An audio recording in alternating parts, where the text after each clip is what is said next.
ഹരേ കൃഷ്ണ. പ്രണാമ മാതാജി. ഹരേ കൃഷ്ണ മാതാജി.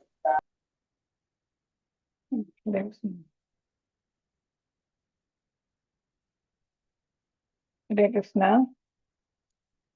എല്ലാവർക്കും പ്രണാമം. ഓം നമോ ഭഗവതേ വാസുദേവായ. ഓം നമോ ഭഗവതേ വാസുദേവായ. ഓം നമോ ഭഗവതേ വാസുദേവായ. നാരായണം നമസ്കൃത്യം നരം ചൈവ നരോത്തമം ദേവീം സരസ്വതിം വ്യാസം തതോ ജയമുദീരയേ. നഷ്ടപ്രായേഷ ഭദ്രേഷു നിത്യം ഭാഗവത സേവയാ ഭഗവതുത്തമ ശ്ലോകേ ഭക്തിർഭവതി നൈഷ്ഠികേ.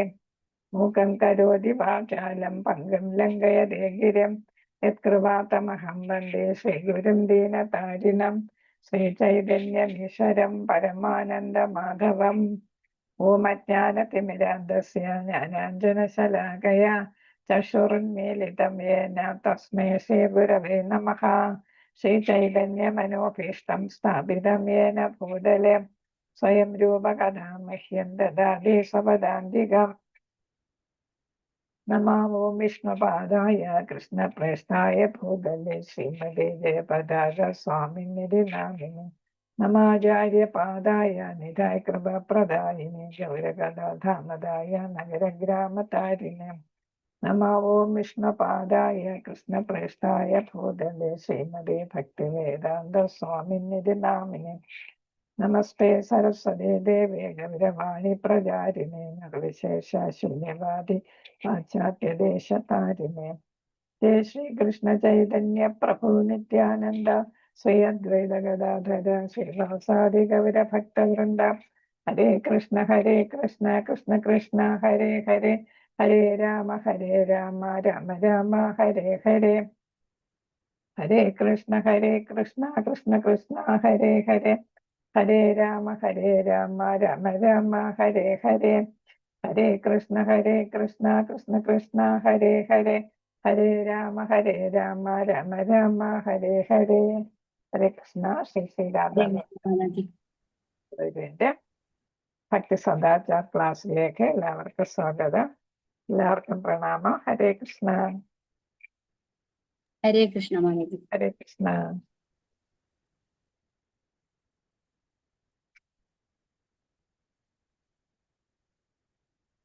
നമ്മളിപ്പോ ടെമ്പിൾ എറ്റിക്കേറ്റില് പഠിച്ചുകൊണ്ടിരിക്കുന്നത് മറ്റുള്ളവരെ എങ്ങനെയാണ് മറ്റ് ഭക്തന്മാരെ നമ്മൾ ബഹുമാനിക്കേണ്ടത് എന്നുള്ളതാണ്. ഇതൊക്കെ നമ്മൾ മുമ്പ് ക്ലാസ്സുകളിൽ പഠിച്ചത്. ആ പ്ലേലിസ്റ്റ് ഇടും. അപ്പോൾ കഴിഞ്ഞ ക്ലാസ്സുകൾ നിങ്ങൾക്ക് കാണാൻ പറ്റും.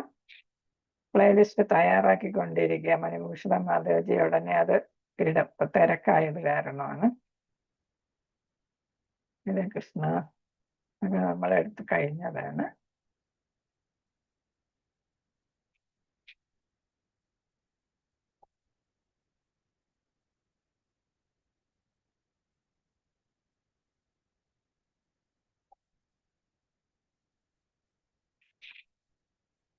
ദൈവ സഹോദരന്മാരെന്ന് പറഞ്ഞാൽ നമ്മുടെ കൂടെയുള്ള ഭക്തരാണ്. ഭക്തകളും ഭക്തരും. അപ്പൊ നമ്മൾ പ്രഭു മാതാജി എന്നൊക്കെ വിളിക്കുമെങ്കിലും മറ്റുള്ളവരെ ബഹുമാനിക്കാൻ നമ്മൾ അങ്ങനെ വിളിക്കുന്നു. പക്ഷെ നമ്മൾ അങ്ങനെ അതില് ഞാൻ എന്തോ ആണ് എന്ന് മറ്റുള്ളവർ നമ്മളെ വിളിക്കുന്ന കേൾക്കുമ്പോൾ നമ്മൾ അഹങ്കരിക്കാൻ പാടില്ല എന്നാണ് നമ്മൾ പഠിച്ചത്, അല്ലേ? മറ്റൊരു ദൈവ സഹോദരനെ കണ്ടുമുട്ടുമ്പോൾ നാം കുമ്പിട്ടിങ്ങനെ പ്രാർത്ഥിക്കണം. നമ്മൾ വൈഷ്ണവരെ ബഹുമാനിക്കുന്നതാണ് ഇത്. ഏത് നമ്മൾ ക്ലാസ് എടുക്കുമ്പോഴും ഒക്കെ നമ്മൾ ചൊല്ലുന്നതാണ്, അല്ലേ? തുടങ്ങുമ്പോഴും അവസാനിക്കുമ്പോഴും ഒക്കെ നമ്മൾ ചൊല്ലുന്നതാണ്. വാഞ്ചകൽപത രൂപശ്ച കൃപാ സിന്ധുഭ്യേമച പതിദാനം പാവനേഭ്യോ വൈഷ്ണവേഭ്യോ നമോ നമഃ. അപ്പൊ വൈഷ്ണവരെന്ന് പറയുന്നത് അങ്ങേയറ്റം ദയുള്ളവരാണ്, സിന്ധു അല്ലെ, കൃപയുള്ളവരാണ്. അപ്പൊ നമ്മൾ ഏത് കൽപ്പവൃക്ഷത്തെ പോലെയാണ്, നമുക്ക് ആഗ്രഹമുള്ളതെല്ലാം നൽകുന്നവരാണ് എന്നുള്ളതാണ്. പതിതാത്മാക്കൾക്ക് വേണ്ട സഹായങ്ങളെല്ലാം ചെയ്യുന്നതാണ് വൈഷ്ണവർ. എന്നാണ്. അതാണ് നമ്മൾ രാമാധായി അവര് അല്ലെ രണ്ടുപേരും എന്താ ബ്രാഹ്മണരായിരുന്നു, ദുഷ്ടന്മാരായിട്ട് പെരുമാറി അല്ലെ. അപ്പൊ അവരെ എന്ത് ചെയ്തു, ശിക്ഷിക്കാൻ തുടങ്ങിയപ്പോ നിത്യാനന്ദ പ്രഭു പറഞ്ഞു, ചൈതന്യ മഹാപ്രഭുവിന്റെ അടുത്ത് പറഞ്ഞു, വേണ്ട നിരായി മാതായി അവരെ രണ്ടുപേരെ ശിക്ഷിക്കണ്ട, പക്ഷെ അവരെന്നിട്ട് എന്താക്കാം, നമുക്ക് മഹാമന്ത്രം ചൊല്ലിക്കൊടുത്ത് അവരെ ഭക്തരാക്കാം. അപ്പൊ അത്രയ്ക്ക് ദയാലുവാണ്. മുറിവേൽപ്പിച്ചിട്ട് പോലും നിത്യാനന്ദ പ്രഭു എന്ത് ചെയ്തു, അവരോട് ക്ഷമിക്കുകയാണ് ചെയ്തത് എന്നുള്ളത് നമ്മൾ പഠിച്ചിട്ടുണ്ട്. അപ്പൊ അത്രയ്ക്ക് ഏതാണ് പിന്നെ കാരുണ്യമുള്ളവരാണ് വൈഷ്ണവർ. കൽപ്പവൃക്ഷത്തിനെ പോലെയാണ്. അപ്പൊ കൽപ്പത്തരു എന്ന് നമ്മൾ പറയാം. അപ്പൊ അതുകൊണ്ട് നമ്മൾ എന്താണ്, വൈഷ്ണവരെ ബഹുമാനിക്കുകയാണ് വേണ്ടത്. നമ്മൾ അഹങ്കരിക്കാൻ പാടില്ല. എത്ര തന്നെ ഉയർന്ന ഭക്തരാണെങ്കിലും നമ്മൾ എന്താ ചെയ്യാൻ പാടില്ല, അഹങ്കരിക്കാനായിട്ട് പാടില്ല. ഇതൊക്കെ നമ്മൾ പഠിച്ചതാണ്. പുതിയ പേര് അല്ലെ, ദിശ പേര് കിട്ടിയാല് പഴയ പേരുകൾ പറഞ്ഞ് അഭിസംബോധന ചെയ്യരുത്. അത് ഒരു പാപമായിട്ടാണ് പറയുന്നത്. കാരണം എന്താണ്, ദൈവത്തിന്റെ നാമത്തിലാണ് നമുക്ക് ദീക്ഷാനാമങ്ങൾ ഗുരു തരുന്നത്. ദൈവത്തിന്റെ പ്രതിനിധിയായിട്ടുള്ള ഗുരുവാണ് നമുക്ക് ദീക്ഷാനയം തരുന്നത്.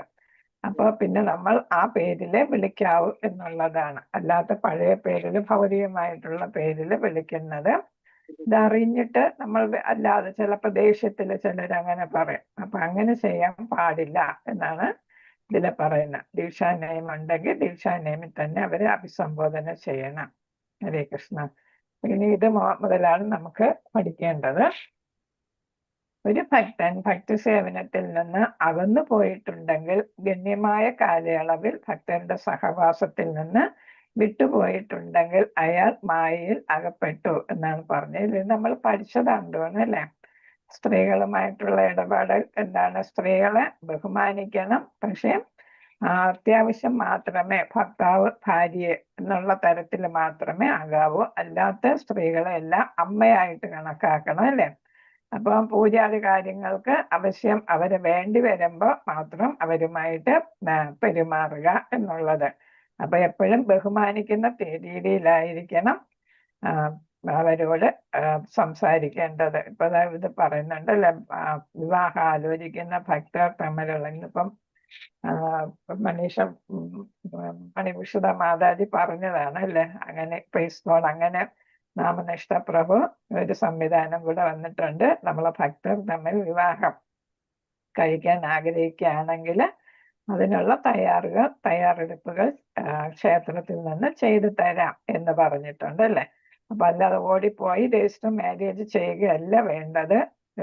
വിവാഹം എന്ന് പറയുന്നത് ഒരു നമ്മുടെ ഷോഡശ സംസ്കാരത്തിന്റെ ഒരു ഭാഗമാണ്. അപ്പൊ അത് ഭഗവാന്റെ അനുഗ്രഹത്തോടു കൂടി നമ്മൾ ചെയ്യേണ്ടതാണ്. അപ്പൊ മുതിർന്ന ആചാര്യന്മാരുടെ എല്ലാം അനുഗ്രഹം വാങ്ങി നമ്മൾ ചെയ്യേണ്ടതാണ്. അങ്ങനെയൊക്കെ ചെയ്യാത്തത് കൊണ്ടാണ് ഒരുപാട് ഡൈവേഴ്സ് ഒക്കെ വരുന്നതെന്നാണ് പറയുന്നത്. അപ്പൊ ഭക്തനല്ലാത്തവരും ഭഗവാന്റെയും മുതിർന്നവരുടെയും എല്ലാം അനുഗ്രഹത്തോടെ വിവാഹ ജീവിതത്തിലേക്ക് കടക്കണം. അതിഥികളെ സ്വീകരിക്കുന്നതും എല്ലാം നമ്മൾ കഴിഞ്ഞ ക്ലാസ്സിൽ പറഞ്ഞതാണ്. അതിഥിയായിട്ട് പോകുന്നവരും ആതിഥേയർക്ക് ഒരു തലവേദന സൃഷ്ടിക്കുന്ന തരത്തിൽ പെരുമാറരുത്. അറിഞ്ഞ് പ്രവർത്തിക്കണം. അവർക്കൊരു ബുദ്ധിമുട്ടും ഉണ്ടാകുന്ന തരത്തില് പെരുമാറാൻ പാടില്ല. ഇതാണ് നമുക്ക് പഠിക്കേണ്ടത്. അപ്പൊ എന്താണ്, മറ്റു വൈഷ്ണവരുമായിട്ടുള്ള ഇടപാടുകൾ അതാണ്. അപ്പൊ നമുക്ക് ബഹുമാനം നൽകും. നമ്മൾ ഇപ്പൊ മുതിർന്ന ആചാര്യന്മാരെ കുറിച്ച് പറഞ്ഞു. പിന്നെ ഏതാണ്, പിന്നെ നമ്മുടെ ഒപ്പമുള്ള സഹോദര അല്ലെങ്കിൽ സഹോദരി ആയിട്ടുള്ള ഭക്തരെ കുറിച്ച് പറഞ്ഞു. അപ്പൊ അത് കഴിഞ്ഞിട്ട് മറ്റു വൈഷ്ണവരുമായിട്ടുള്ള ഇടപാടുകളാണ് പറയുന്നത്. അപ്പൊ അവർക്ക് എല്ലാവർക്കും നമ്മൾ എന്ത് ചെയ്യണം, ബഹുമാനം നൽകണം. പക്ഷെ താഴെ പറയുന്ന വിഭാഗങ്ങളുമായി സംഘം ചേരാതിരിക്കുക. നമ്മൾ ചിലരെ ഒഴിവാക്കേണ്ടതുണ്ട്. അപ്പൊ എല്ലാ വൈഷ്ണവരോടും നമ്മൾ ബഹുമാനമായിരിക്കും. എന്നാൽ അധികം അടുത്ത് പെരുമാറണ്ടാത്ത കുറച്ച് പേരുടെ കാര്യമാണ് പറയുന്നത്. മോശം സ്വഭാവമുള്ള വൈഷ്ണവർ അല്ലെങ്കിൽ സംശയ ആസ്പദമായ സ്വഭാവമുള്ളവർ. നമുക്ക് പുറമേ തോന്നുന്ന അവർ വൈഷ്ണവ, ഒരിക്കൽ നാമം ജപിക്കുന്നു, ഒരു മാല ജപിക്കുന്നെങ്കിൽ അത് വൈഷ്ണവരാണെന്ന് കണക്കാക്കണമെന്നാണ് പ്രഭുപാദരെല്ലാം പറഞ്ഞിട്ടുള്ളത് അല്ലേ.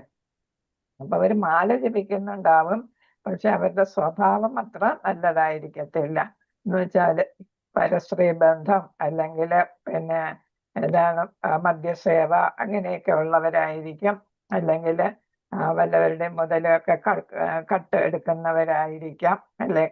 അപ്പൊ മറ്റുള്ളവരെ ചീറ്റ് ചെയ്യുന്ന ഒരു സ്വഭാവമൊക്കെ കാണും, പറ്റിക്കുന്ന സ്വഭാവമൊക്കെ ഉള്ളവര്. അപ്പൊ അങ്ങനെയുള്ളവരെയൊന്നും നമ്മൾ എന്ത് ചെയ്യരുത്, അവരുമായിട്ടൊന്നും കൂട്ടുകൂടരുത്. പിന്നെ സഹജിയർ, അവരും ഭക്തരാണെന്ന് തോന്നും, പക്ഷെ അവർ യഥാർത്ഥത്തിലുള്ള ഭക്തരാകത്തില്ല. അപ്പൊ അങ്ങനെയുള്ളവരെയും എന്ത് ചെയ്യരുത്, നമ്മൾ കൂട്ടരുത്. സംശയാസ്പദമായ ആധികാരികതയുള്ള സമ്പ്രദായത്തിൽപ്പെട്ട വൈഷ്ണവര്. അപ്പം അവരാരാണ്? നമ്മൾ 4 സമ്പ്രദായമാണ് അംഗീകരിച്ചിട്ടുള്ളത്. ഏതൊക്കെ സമ്പ്രദായമാണ്? ശ്രീ സമ്പ്രദായം, പിന്നെ ഏതാണ്? ഹരേ കൃഷ്ണ. രുദ്ര സമ്പ്രദായം, പിന്നെ ഒന്നുണ്ട് അത് നമ്മുടേത് അല്ലേ. പിന്നെ ഏതാ ഒന്ന്? കുമാര സമ്പ്രദായം.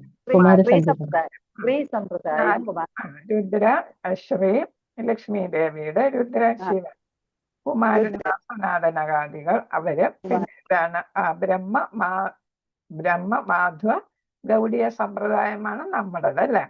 അപ്പൊ ഈ 4 സമ്പ്രദായമാണ് ആധികാരികതയുള്ള സമ്പ്രദായം. അപ്പൊ അതിൽ പെടാത്തവര് കാണും, അങ്ങനെയുള്ളവരെയും നമ്മൾ ഒഴിവാക്കുക. പിന്നെ മായാവാദികൾ, അവര് ഭഗവാനില് ഭഗവാന് രൂപമുണ്ടെന്ന് ഒന്നും വിശ്വസിക്കുന്നവരായിരിക്കത്തില്ല. അപ്പൊ അങ്ങനെയുള്ളവരെയും എല്ലാം മായയാണ് എന്ന് വിശ്വസിക്കുന്ന അങ്ങനെയുള്ള കൂട്ടരെയും നമ്മൾ ഒഴിവാക്കണം. അപ്പൊ ഭഗവാന്റെ വിശ്വസ്ത ഭക്തരല്ലാത്തവരെ നമ്മൾ ഒഴിവാക്കണം എന്നാണ് ഇവിടെ പറഞ്ഞിരിക്കുന്നത്. അപ്പൊ കണ്ടാൽ നമുക്ക് തോന്നും അവർ ഭക്തരാണെന്ന്, അപ്പൊ യഥാർത്ഥത്തിൽ അവരാരായിരിക്കത്തില്ല, ഭക്തരാകണമെന്നില്ല. അപ്പൊ അത് മനസ്സിലാക്കി വേണം അവരോട് അടുക്കാനായിട്ട്. അപ്പൊ കഴിയുന്നതും ഇക്കൂട്ടരെ നമ്മൾ ഒഴിവാക്കുക. വൈഷ്ണവരോട് ആദരവ് അല്ലെങ്കിൽ അനുസരണ അർപ്പിക്കൽ എങ്ങനെയായിരിക്കണം? അപ്പൊ വൈഷ്ണവനെ നമ്മൾ ബഹുമാനിക്കണമെന്ന് ഇവിടെ പറഞ്ഞു കഴിഞ്ഞു അല്ലേ. അപ്പൊ അതെങ്ങനെ ചെയ്യണമെന്നാണ് ഇവിടെ പറയുന്നത്. അനുസരണ അർപ്പിക്കൽ, അപ്പൊ നമുക്ക് അവർക്ക് ബഹുമാനം കൊടുക്കുന്നു എന്നുള്ളതാണ്. അവര് പറയുന്ന ആചാര്യന്മാരെല്ലാം പറയുന്നത് നമ്മൾ അനുസരിക്കുന്നു. അതെങ്ങനെയാണ് നമ്മൾ ചെയ്യേണ്ടത്? അപ്പൊ നമ്മൾ ഓരോരുത്തരെ കാണുമ്പോൾ അഭിസംബോധന ചെയ്യുമല്ലേ. നമ്മൾ എപ്പോഴും തമ്മി അഭിസംബോധന ചെയ്യുന്ന ഹരേ കൃഷ്ണ എന്ന് പറഞ്ഞാണ് നമ്മളിപ്പോ അഭിസംബോധന ചെയ്യുന്നത് അല്ലേ. അപ്പം അത് ഇപ്പം ഫോണിലാകാം, നേരിട്ടും അല്ലാതെയും പ്രത്യക്ഷം പരോക്ഷമായിട്ടും നമ്മൾ പല ആരെ കാണും വൈഷ്ണവരെ നമ്മൾ അവരുമായിട്ട് ബന്ധം സ്ഥാപിക്കേണ്ടി വരും. അപ്പോഴെങ്ങനെയാണ് നമ്മൾ അഭിസംബോധന ചെയ്യുന്നതെന്നാണ്. അപ്പൊ പരംഗുരുവായ കൃഷ്ണകൃപാമൂർത്തി ശ്രീല പ്രഭുപാദർ ആണല്ലേ. അപ്പൊ കൃഷ്ണകൃപാമൂർത്തി എന്നാണ് ശ്രീല പ്രഭുപാദരുടെ പിന്നെ അഭിസംബോധന നാമം. കൃഷ്ണ കൃപാമൂർത്തി, അപ്പൊ അവിടെ 3 വാക്ക് വരുന്നു അല്ലെ. കൃഷ്ണന്റെ കൃപ കിട്ടിയിട്ടുള്ള ആചാര്യൻ എന്നുള്ള അർത്ഥത്തിലാണ്. അപ്പൊ ഏറ്റവും മുതിർന്ന ആചാര്യനാണ് പരംഗുരുവായിട്ടുള്ള പ്രഭുപാദര്. ആ പേരിലാണ് അദ്ദേഹത്തിന്റെ മുഴുവൻ പേര് പറയുമ്പോൾ ആദ്യം പറയുന്ന കൃഷ്ണ കൃപാമൂർത്തി AC ഭക്തി വേദാന്ത അല്ലെ പ്രഭുപാദർ എന്നാണ് നമ്മൾ പറയുന്നത്. അപ്പൊ ആ തരത്തിൽ വേണം അവരെ അഡ്രസ് ചെയ്യാൻ, ബഹുമാനിക്കാൻ. അത് നമ്മൾ ചെയ്യുന്ന ആദരവ് പ്രകടിപ്പിക്കലാണ് അല്ലെ. അപ്പൊ നമ്മൾ ഒരു അധ്യാപകനെ കാണുമ്പോ അപ്പൊ എന്താണ് സർ എന്ന് പറയും അല്ലെ. അധ്യാപികയെ ടീച്ചറെന്ന്. ഇപ്പൊ അല്ലെങ്കിൽ നമ്മൾ ഓഫീസുകളിൽ പോകുമ്പോ പറയും മാഡം എന്നൊക്കെ പറയില്ലേ. അപ്പൊ അതേപോലെ പ്രഭുപാദരെ അഡ്രസ് ചെയ്യുമ്പോൾ നമ്മൾ കൃഷ്ണ കൃപാമൂർത്തി എന്ന് വേണം പറയാൻ. ഇത് പറയുന്നുണ്ട്, നമ്മൾ സംബോധന ചെയ്യുമ്പോൾ മുഴുവൻ പേര് പറഞ്ഞ് വേണം സംബോധന ചെയ്യാനെന്ന്. അടുത്ത ഒരു സന്യാസിയെ കാണുമ്പോൾ അദ്ദേഹത്തെ അഡ്രസ് ചെയ്യുന്ന ഹിസ് ഹോളിനെസ്, അത് മാതാജി ആണെങ്കിൽ ഹർ ഹോളിനെസ് എന്നുള്ളതായിരിക്കും. അപ്പൊ സന്യാസം സാധാരണ ഒന്നിലും സ്ത്രീകൾ എടുക്കാറില്ല അല്ലെ. അപ്പൊ അങ്ങനെ എടുത്തിരുന്നെങ്കിൽ പറയുന്നതിന് ഹർ ഹോളിനെസ് എന്ന് പറഞ്ഞേന്. അപ്പൊ മിക്കവാറും സന്യാസിമാര് കൂടുതലും ആരാണ്? പുരുഷന്മാരായിട്ടുള്ളവരാണ്. അപ്പൊ അവരെ പറയുന്ന ഹിസ് ഹോളിനെസ്. നമ്മുടെ നാമനിഷ്ഠ പ്രഭുവിനെ നമ്മൾ അഡ്രസ് ചെയ്യുമ്പോൾ ഹിസ് ഹോളിനെസ് എന്നാണ് പറയുന്നത്. പിന്നെ ഒരു ദൈവ സഹോദരന്. അപ്പൊ ദൈവ സഹോദരൻ എന്ന് വെച്ചാൽ ഭക്തനാണ്, ഉയർന്ന ഭക്തനാണ് അല്ലെ. അപ്പൊ അദ്ദേഹത്തിനെ കാണുമ്പോൾ ഹിസ് ഗ്രേസ്. ഇപ്പൊ ദീക്ഷ നെയിമൊക്കെ കിട്ടിയിട്ടുള്ളവരെയാണ് ഹിസ് ഗ്രേസ്. അത് മാതാജിമാരാകുമ്പോ ഹർ ഗ്രേസ്. പേരുകൾ നോക്കുമ്പോ അറിയാം HG എന്ന് കാണും. HG പേരിന് മുമ്പ് HG എന്നാണ്. ഹിസ് ഓർ ഹർ ഗ്രേസ് എന്നാണ്. അതേപോലെ ഏതാണ് HH എന്ന് കാണും. ഇപ്പൊ നാമനിഷ്ഠ പ്രഭുവിന്റെ ഹിസ് ഹോളിനെസ് എന്നുള്ളതിന് HH എന്ന് കാണും. അപ്പൊ അങ്ങനെയാണ് നമ്മൾ അഭിസംബോധന ചെയ്യേണ്ടത്. അപ്പൊ പേരിനോടൊപ്പം ഹിസ് ഓർ ഹർ ഗ്രേസ് എന്നും ഹിസ് ഹോളിനെസ് എന്നും ശ്രീല പ്രഭുപാദരെ കൃഷ്ണ കൃപാമൂർത്തി എന്നും അഡ്രസ് ചെയ്യണം.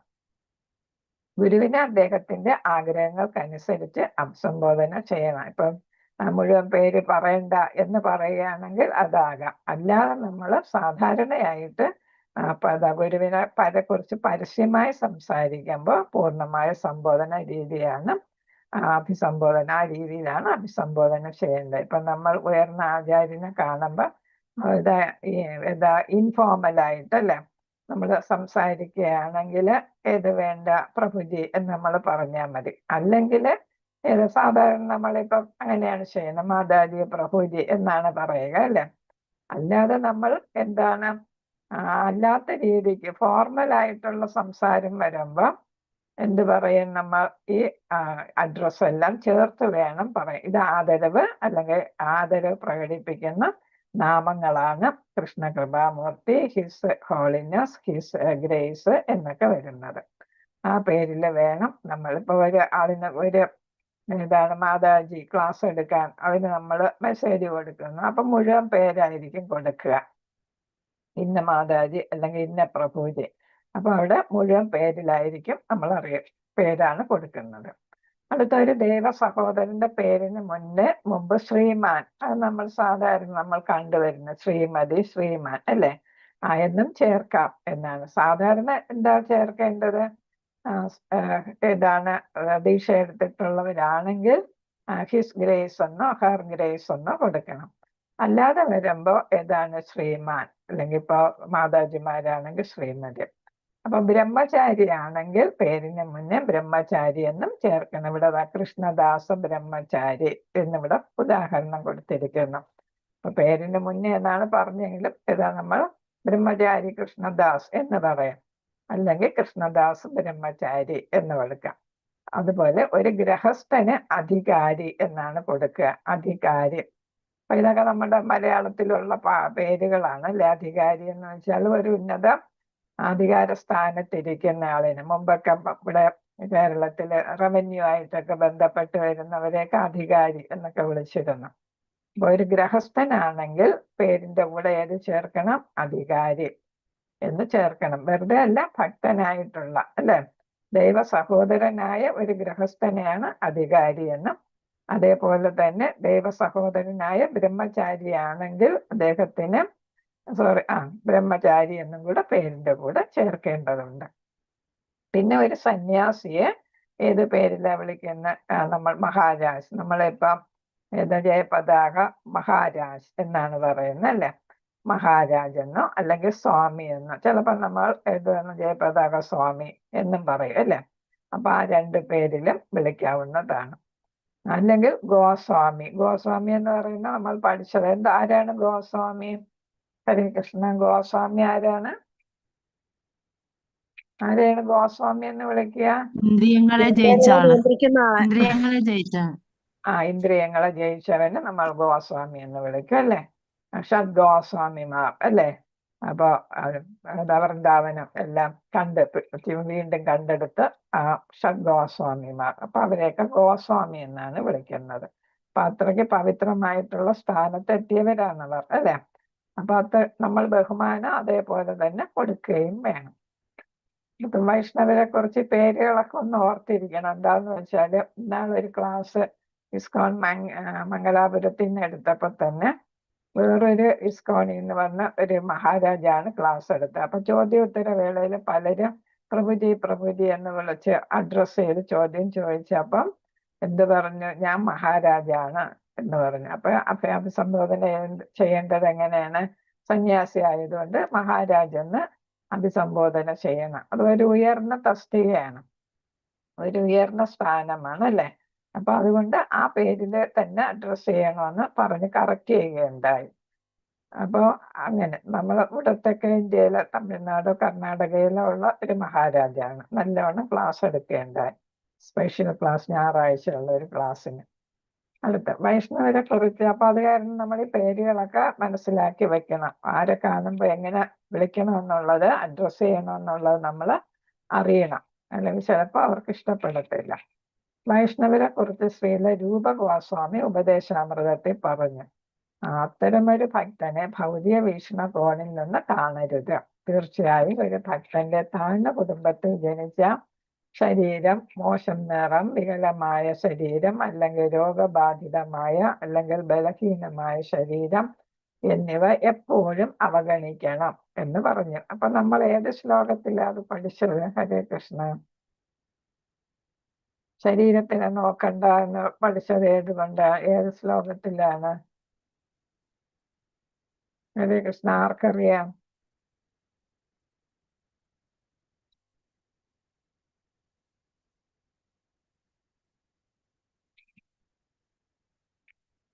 നമ്മളിപ്പോ ഉപദേശാമൃതം പഠിച്ച് നാളെ പരീക്ഷ എഴുതാതിരിക്കുന്നവരുണ്ടല്ലോ. ഹരേ കൃഷ്ണ.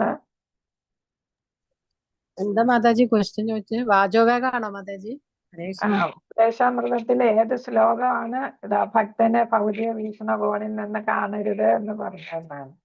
എത്രാമത്തെ ശ്ലോകം? ഹരേ കൃഷ്ണ. എങ്ങനെ കാണണം എന്നുള്ളത് നമ്മൾ പഠിച്ചു. ഹരേ കൃഷ്ണ. ദൃഷ്ടൈ സ്വഭാവജനിതൈർവകുശശ്ച ദോഷൈർ ന പ്രാകൃതത്വമിഹ ജന ഭക്തജനസ്യ പശ്യേത് ഗംഗാഭസാംനാ ഖലു ബുദ്ബുദാഭേന പങ്കൈർ ബ്രഹ്മദ്രവത്വമപഗച്ഛതി നീരധർമ്മൈഹി. ശ്ലോകം 6 ശ്ലോകം 6. അപ്പൊ അവിടെ പറയുന്നുണ്ട്, സാമാന്യ ദൃഷ്ടിക്ക് വിഷയീഭവിച്ച ദോഷങ്ങൾ കൊണ്ടും സ്വന്തം പ്രകൃതി അനുസരിച്ച് ഉണ്ടായിട്ടുള്ള ദോഷങ്ങൾ കൊണ്ടും ശരീരത്തിന്റെ ദോഷങ്ങൾ കൊണ്ടും ഈ ലോകത്ത് ഒരു ശുദ്ധ ഭക്തനിൽ ഭൗതിക സ്വഭാവം കാണരുത്.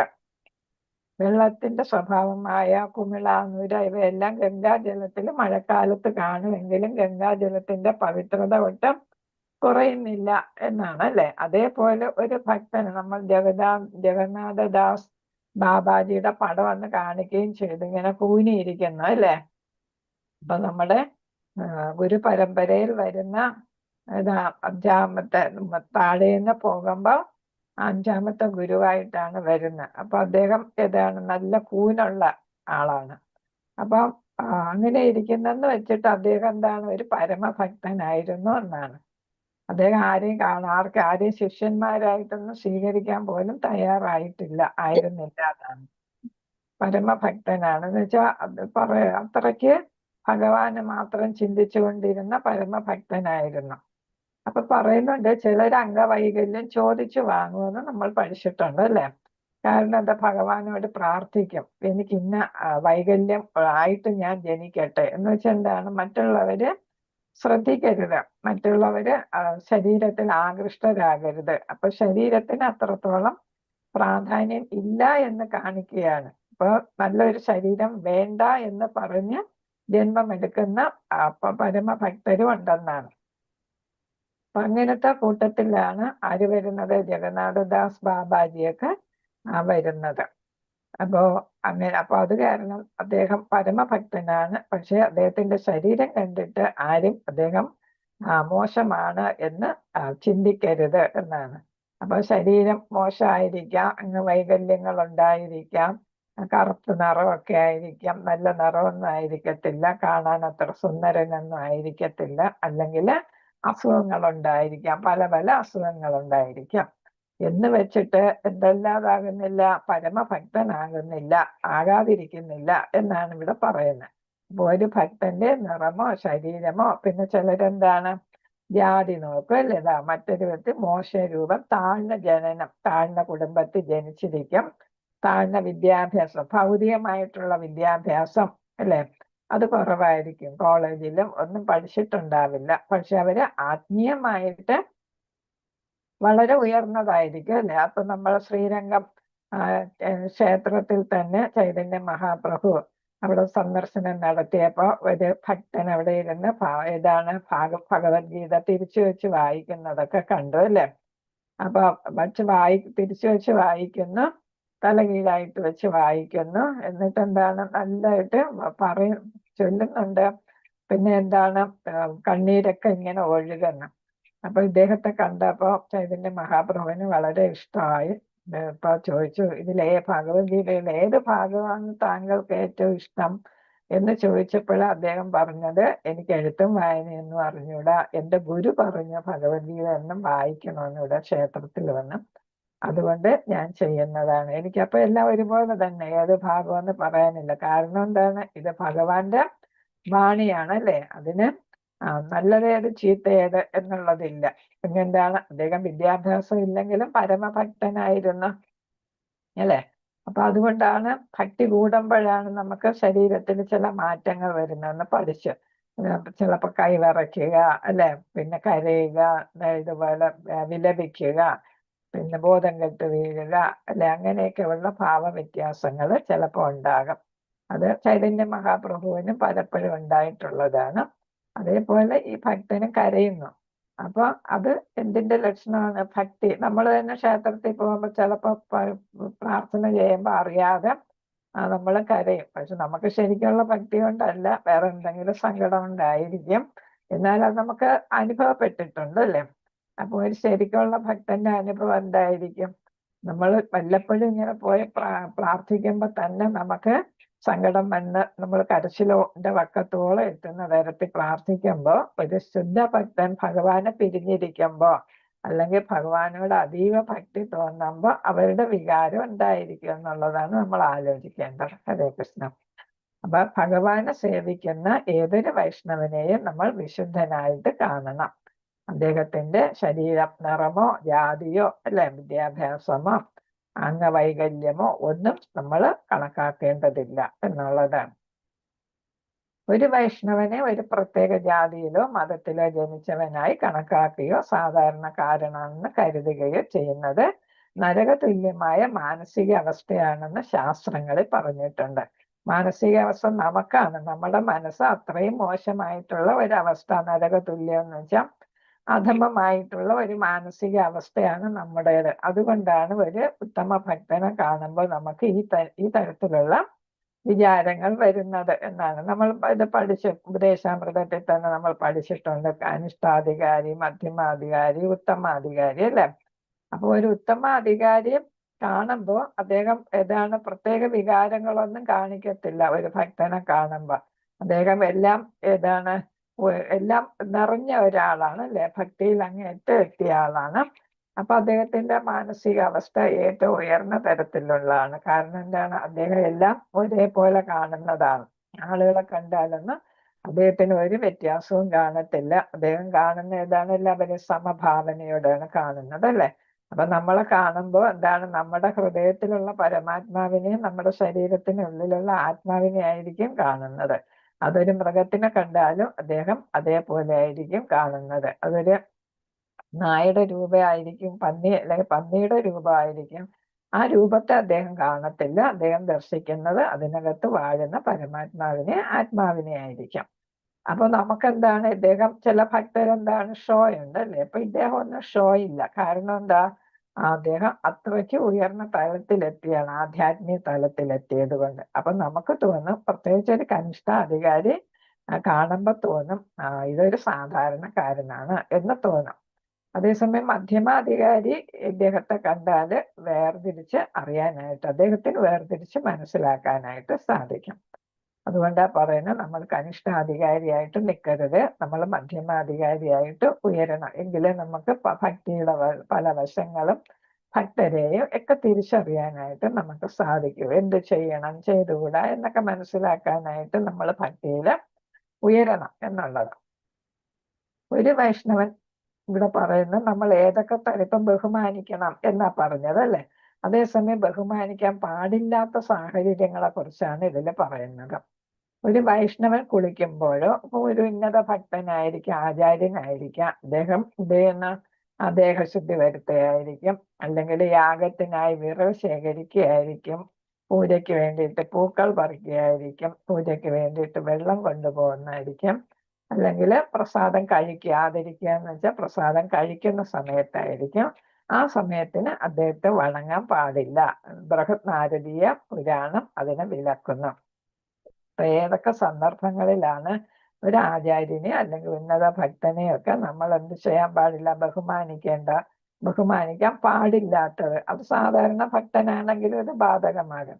ഒരു വൈഷ്ണവൻ എന്നാണ് പറഞ്ഞത് അല്ലെ? അപ്പൊ സാധാരണ ഭക്തരെ ആണെങ്കിലും നമ്മൾ ആ സമയം അവരെ ശല്യം ചെയ്യാൻ പാടില്ല. അവരെ വണങ്ങുന്നത് അത് ആ സമയത്ത് ചെയ്യുന്നത് ശരിയല്ല. കുളിക്കുക, പൂ ശേഖരിക്കുക, വിറക് ശേഖരിക്കുക, അല്ല വെള്ളം തീർത്ഥത്തിന് വേണ്ടിയിട്ട് വെള്ളം എടുക്കുക, പ്രസാദം കഴിക്കുക തുടങ്ങിയ സമയങ്ങളിലൊന്നും നമ്മൾ ചെയ്യാൻ പാടില്ല. ബഹുമാനം അർപ്പിക്കാനായിട്ട് പാടില്ല. നിങ്ങൾ അശുദ്ധ അവസ്ഥയിലാണെങ്കിൽ, ഉദാഹരണത്തിന് നിങ്ങൾ ഭക്ഷണം കഴിക്കുമ്പോഴോ കുളിക്കുമ്പോഴോ ഷൂ ധരിക്കുമ്പോഴോ തല മറച്ചിരിക്കുമ്പോഴോ ശാരീരികമായി വണങ്ങുകയോ സ്വീകരിക്കുകയോ ചെയ്യരുത്. അപ്പം നമ്മൾ അശുദ്ധരാകുമ്പോഴും നമ്മൾ മറ്റുള്ളവരെ ബഹുമാനിക്കരുത് എന്നാണ്. അപ്പൊ അവർ എന്തെങ്കിലും ചെയ്തുകൊണ്ടിരിക്കുകയാണെങ്കിൽ നമ്മൾ അവരെ ബഹുമാനിക്കരുത്. അതേപോലെ തന്നെ നമ്മൾ അശുദ്ധരായിരിക്കുമ്പോൾ, നമ്മൾ ഭക്ഷണം കഴിക്കുന്നപ്പോൾ നമ്മൾ, അല്ലെങ്കിൽ നമുക്കറിയാമല്ലോ, നമ്മൾ ഭക്ഷണം കഴിക്കുന്നിടത്ത് അതിഥി വന്നാലും ആര് വന്നാലും നമ്മൾ എണീക്കരുതെന്ന് പറയും അല്ലെ? നമ്മളെ പഴമക്കാരങ്ങനെയാണ് പറഞ്ഞിട്ടുള്ളത് അല്ലെ? ഭക്ഷണത്തിനെ നമ്മൾ അനാദരിക്കുന്നതാണ് അത് എന്നാണ്, ബഹുമാനമില്ലായ്മ ഭക്ഷണത്തോട് കാണിക്കുന്നതാണെന്നാണ്. അതേപോലെ കുളിക്കുമ്പോൾ ഷൂ ധരിക്കുമ്പോൾ ഒക്കെ എന്താണ്, തലമറിച്ചിരിക്കുമ്പോൾ ഞാൻ തലമറിച്ചിരിക്കുന്ന പോലെയുള്ള തലമറിച്ചിലല്ല, ചിലരുടെ മുഖം മറിച്ചിരിക്കുന്നു. അങ്ങനെയുള്ളപ്പോൾ നമ്മൾ എന്ത് ചെയ്യാൻ പാടില്ല? ശാരീരികമായി വണങ്ങുകയോ സ്വീകരിക്കുകയോ ചെയ്യരുത്. അവരെ സ്വീകരിക്കുകയും ചെയ്യരുത്, നമ്മൾ അവരെ വണങ്ങുകയും ചെയ്യരുത്. ചിലപ്പോൾ ചില അവസരങ്ങൾ ഒരു വൈഷ്ണവനെ ശാരീരികമായി വണങ്ങുന്നത് ഒഴിവാക്കണം. ഇപ്പൊ ഈ പറഞ്ഞ അവസരങ്ങളൊക്കെ ഒഴിവാക്കണം ശാരീരികമായി. പക്ഷെ നമുക്ക് മനസ്സുകൊണ്ട് അദ്ദേഹത്തെ എന്ത് ചെയ്യാം? ബഹുമാനിക്കാം എന്നാണ് ഇവിടെ പറയുന്നത്. അങ്ങനെ ചെയ്യുന്ന അദ്ദേഹത്തിന് അസൗകര്യം ഉണ്ടാക്കും. ഇപ്പൊ അദ്ദേഹം കുളിക്കുമ്പോൾ പോയി വണങ്ങുന്നത് അദ്ദേഹത്തിന് അസൗകര്യം, പ്രസാദം കഴിക്കുമ്പോഴൊക്കെ. പകരം നിങ്ങൾ മനസ്സിൽ വണങ്ങുകയും അടുത്ത അവസരം ഉപയോഗിച്ച് ശാരീരികമായിട്ട് വണങ്ങുകയും ചെയ്യാം. അപ്പൊ നമ്മൾ എന്താണ്, കുമ്പിടും അല്ലേ? എങ്ങനെയാ ചെയ്യുന്ന? പ്രണാമങ്ങൾ അർപ്പിക്കും. എങ്ങനെയാണ്? ദണ്ഡവത് പ്രണാമം അല്ലെ? അല്ലെങ്കിൽ പഞ്ചാംഗ പ്രണാമം ഒക്കെ നമ്മൾ അർപ്പിക്കും. അപ്പൊ ആ അർപ്പിക്കുന്നത് ഏതാണ്? ആചാര്യനോ അല്ലെങ്കിൽ വൈഷ്ണവനോ നമ്മൾ പ്രണാമം അദ്ദേഹത്തിന് സ്വീകരിക്കാൻ പറ്റിയ ഒരു അവസ്ഥയിൽ വേണം നമ്മൾ പ്രണാമങ്ങൾ അർപ്പിക്കാനുള്ളത്. അല്ലാത്ത സമയം നമ്മൾ എന്ത് ചെയ്യണം? മാനസികമായിട്ട് മനസ്സുകൊണ്ട് അദ്ദേഹത്തിന് പ്രണാമങ്ങൾ അർപ്പിക്കാം. നമ്മൾ എപ്പോഴും പഠിച്ചിട്ടുണ്ട് മാനസ പൂജ അല്ലെ? അപ്പൊ മാനസ പൂജ നമുക്ക് ചെയ്യാം, മനസ്സുകൊണ്ട് പ്രണാമം അർപ്പിക്കാം എന്നാണ്. ഏതെങ്കിലും ഒരു ഉന്നത വ്യക്തിക്ക് വണങ്ങുമ്പോൾ ഈ നിയമങ്ങൾ ബാധകമാണ്. ഉന്നത വ്യക്തിക്കെന്നല്ല, വ്യക്തിയെ എന്നാണ്. വണങ്ങുമ്പോൾ ഈ നിയമങ്ങൾ ബാധകമാണ്. പ്രത്യേകിച്ച് ഞാൻ പറഞ്ഞില്ല, ആചാര്യന്മാര് അങ്ങനെയുള്ളവരെയൊക്കെ വണങ്ങുമ്പോൾ എന്താണ്, നമ്മൾ ഇതൊക്കെ ശ്രദ്ധിക്കണം. വൈഷ്ണവനോ അല്ലാത്തവനോ ആകട്ടെ, മറ്റൊരു കാര്യം, ഒരു ശ്രേഷ്ഠന് 2 തവണ നാം പ്രണാമം അർപ്പിക്കണം എന്നതാണ്. അപ്പൊ ഒരു ആചാര്യനാകാം അല്ലാത്തവരാകാം, ശ്രേഷ്ഠനായ ആളുകളെ നമ്മൾ എന്ത് ചെയ്യണം? 2 പ്രാവശ്യം. ഒന്ന് നമ്മൾ അദ്ദേഹത്തെ കാണുമ്പോൾ, 2 അദ്ദേഹം നമ്മളെ കാണുമ്പോൾ, അങ്ങനെ 2 പ്രാവശ്യം നമുക്ക് പ്രണാമങ്ങൾ അർപ്പിക്കേണ്ടതായിട്ടുണ്ട്. അപ്പൊ ചിലപ്പോൾ നമുക്കറിയാം, നമ്മൾ ഇപ്പൊ നാമനിഷ്ഠ പ്രഭുവിനെ അല്ലെങ്കിൽ ഏതെങ്കിലും ആചാര്യനെ നമ്മൾ കണ്ടു, എന്ത് ചെയ്യുന്നില്ല, അദ്ദേഹം നമ്മളെ കാണുന്നില്ല. നമ്മൾ കണ്ടപ്പോൾ നമ്മൾ പ്രണാമം അർപ്പിക്കുന്നു, അദ്ദേഹം കാണുന്നില്ല. പക്ഷെ അദ്ദേഹം കാണുമ്പോഴും നമ്മൾ പ്രണാമം അർപ്പിക്കണം എന്നാണ്. അതാണ് 2 പ്രാവശ്യം ചെയ്യണം എന്ന് പറയുന്നത്. ഒന്ന് നമ്മൾ അദ്ദേഹത്തെ കാണുമ്പോൾ, രണ്ടാമത് അദ്ദേഹം നമ്മളെ കാണുമ്പോൾ. ഒരു വൈഷ്ണവന്റെ ശരീരത്തെ വിഷ്ണുവിന്റെ ക്ഷേത്രമായിട്ട് കണക്കാക്കണം. എന്തിനാ പ്രണാമം അർപ്പിക്കുന്നത് എന്നുള്ളതാണ് ഇവിടെ. ഒന്നാമത് വൈഷ്ണവർ ഭക്തരാണ് അല്ലെ? അപ്പൊ ഭക്തര് ഭഗവാന് വളരെ ഇഷ്ടപ്പെട്ടവരാണ്. വേറൊന്നെന്താണ്? വൈഷ്ണവന്റെ ശരീരം എന്ന് പറയുന്ന വിഷ്ണുവിന്റെ ക്ഷേത്രമാണ്, ശരീരമാണ്. ക്ഷേത്രം എന്ന് വെച്ചാൽ ശരീരം എന്നാണ് അല്ലെ. അപ്പൊ അങ്ങനെ, അല്ലെങ്കിൽ ഭഗവാൻ വസിക്കുന്നിടമാണ്. അപ്പം വിഷ്ണു ആരാണ്? പരമാത്മാ രൂപത്തിലും വിഷ്ണുവിന്റെ അംശം ഇതായിട്ടും ആത്മാവായിട്ടും ഓരോ ശരീരത്തിലും ഉണ്ട് അല്ലെ. അപ്പൊ ഏതാണ്? ഭഗവാൻ വിഷ്ണു എന്തുണ്ട്? പരമാത്മാവായിട്ടും ആത്മാവായിട്ടും നമ്മുടെ ശരീരത്തിലുള്ളപ്പോ നമ്മൾ എന്ത് ചെയ്യണം? വൈഷ്ണവിന്റെ ശരീരത്തെ വിഷ്ണുവിന്റെ ശരീരമായിട്ട് കാണണം, ക്ഷേത്രമായിട്ട് കാണണം. അതിനാൽ ഒരു വൈഷ്ണവന് പ്രണാമം അർപ്പിക്കുമ്പോൾ നാം ഓർക്കണം, ഹൃദയത്തിനുള്ളിൽ ഭഗവാൻ വിഷ്ണുവിനും പ്രണാമം അർപ്പിക്കുന്നുണ്ട് എന്നാണ്. അപ്പൊ വന്ദിക്കുമ്പോ നമ്മൾ എന്താണ്? ഭഗവാനെയും കൂടെയാണ് വന്ദിക്കുന്നത്. കാരണം എന്താ? വൈഷ്ണവന്റെ ഉള്ളിൽ ആരുണ്ട്? ഭഗവാനുണ്ട് അല്ലെ. ഭഗവാന്റെ ക്ഷേത്രമാണ് വൈഷ്ണവൻ. വിഷ്ണുവിന്റെ നാമം ഉരുവിടുന്നവരെല്ലാം വൈഷ്ണവർ. അതിനാൽ നാം ഒരിക്കലും ഒരു വൈഷ്ണവന്റെ ശരീരത്തിന് മുകളിലൂടെ നടക്കരുത്, എന്ന് വെച്ചാൽ മറികടക്കരുത് എന്നുള്ളത്. നമ്മൾ അതല്ലെങ്കിൽ നമ്മൾ നമ്മുടെ ഭാരത രീതി അനുസരിച്ച് എന്താണ് നമ്മൾ ചെയ്യണം? മുതിർന്നവരെ ഒന്നും നമ്മൾ മറികടക്കാൻ പാടില്ല എന്ന് നമ്മൾ അല്ലെങ്കിൽ പഠിച്ചിട്ടുണ്ട് അല്ലെ. അപ്പൊ ഇവിടെ പ്രഭുപാദ പ്രത്യേകിച്ച് എടുത്ത് പറയുന്നു, എന്താണ്? വൈഷ്ണവനെ മറികടക്കരുത്. വൈഷ്ണവനാണ് ഏറ്റവും വലിയ ഭക്തൻ എന്നുള്ളത്. ആരെക്കാളും? ഒരു ബ്രാഹ്മണനെക്കാളും ഉയർന്ന തലത്തിൽ ഉള്ളതാണ് വൈഷ്ണവൻ. ഏറ്റവും ഉയർന്ന തലത്തിൽ, ബ്രാഹ്മണരെക്കാളും ഉയർന്ന തലത്തിലാണ് വൈഷ്ണവൻ എന്നാണ്. അപ്പൊ അത് നമ്മൾ ഭാഗവതത്തിൽ അത് പഠിക്കുന്നുണ്ട്. പല സ്റ്റേജസ്. നമ്മൾ സാധാരണ ആള് കയറുന്ന ഭക്തനായിട്ട് മാറുന്നു, എന്നിട്ട് എന്ത് ചെയ്യുന്നു? ഉപനയനം നടത്തി ദ്വിജനാകുന്നു. ദ്വിജൻ എന്ന് വെച്ചാൽ പഠനം അല്ലെ. ഉപനയനം നടത്തിയിട്ട് ഭഗവാനെ കുറിച്ചുള്ള പഠനത്തിൽ ഏർപ്പെടുന്നു. അത് കഴിഞ്ഞ് കുറച്ച് കഴിയുമ്പോൾ അദ്ദേഹം വിപ്രൻ എന്നാണ് പറയുന്നത്. അത് കഴിഞ്ഞിട്ടാണ് അദ്ദേഹം ബ്രാഹ്മണൻ എന്ന് പറയുന്നത്. അതും കഴിഞ്ഞിട്ട് ഏറ്റവും മുകളിലുള്ള അവസ്ഥയാണ് വൈഷ്ണവൻ എന്നുള്ള അവസ്ഥ. അപ്പൊ എല്ലാവരെക്കാളും ഉയർന്ന തലത്തിലുള്ളതാണ് വൈഷ്ണവൻ എന്നാണ് നമ്മൾ മനസ്സിലാക്കേണ്ടത്. അത്രയ്ക്ക് ബഹുമാനം കൊടുക്കേണ്ട ആളാണ് വൈഷ്ണവൻ. ഹരേ കൃഷ്ണ. ഭക്തന്മാരുമായിട്ട് സംഘം ചേരുന്നതിന്റെ കാര്യം, നമ്മളിപ്പോ സാധുസംഘം അല്ലെ, നമ്മളേത് സ്റ്റേജസ് അല്ലെ, ഭക്തിയുടെ പല ഘട്ടങ്ങൾ നമ്മൾ പറയാം. ആദ്യത്തെ ഘട്ടം ഏതാണ്? ഹരേ കൃഷ്ണ. ഭക്തിയിലെ ആദ്യത്തെ ഘട്ടം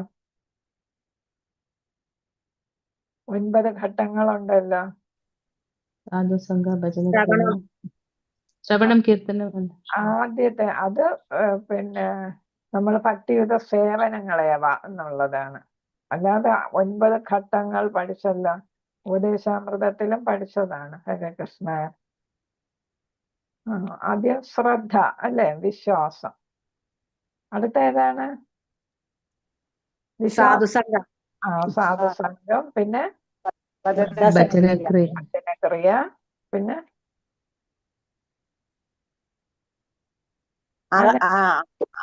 അനർത്ഥ നിവൃത്തി. നിഷ്ഠ, രുചി, ആസക്തി, ഭാവം, പ്രേമം. അപ്പൊ ഇപ്പൊ ഉപദേശാമൃതം കഴിഞ്ഞവരും ഇവിടെ ഉണ്ട്, ഭക്തിശാസ്ത്രം കഴിഞ്ഞവരും എല്ലാവരും ഇതിലുണ്ട്. നമ്മളെല്ലാവരും മറന്നു പോകുന്നു അല്ലേ. അപ്പൊ ഇതാണ് 9 ഘട്ടങ്ങൾ എന്ന് പറയുന്നത് അല്ലേ.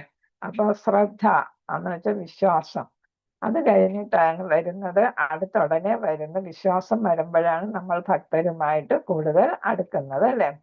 സാധുസംഘം ഏറ്റവും പ്രധാനമായിട്ട് ഇവിടെ പറയുന്ന സാധുസംഘം. നമ്മുടെ ഭക്തി ഒരിക്കലും, ഒരു ഭക്തനായി കഴിഞ്ഞാൽ ഭക്തിയിൽ നിന്ന് ഒരിക്കലും വീണു പോകാതിരിക്കണമെങ്കിൽ നമുക്ക് എപ്പോഴും എന്ത് വേണം?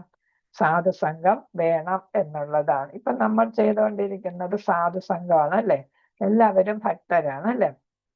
അപ്പൊ ഭക്തരുടെ ഒരു സംഘം, അത് ഓൺലൈനുമായിട്ടാകാം അല്ലെങ്കിൽ നേരിട്ടും ആകാം. അപ്പോൾ സാധുസംഘം എന്തായാലും നമുക്ക് നമ്മുടെ ഭക്തിയെ വർദ്ധിപ്പിക്കാനായിട്ട് ഏറ്റവും അത്യാവശ്യമായിട്ടുള്ള ഒരു ഘടകമാണ്.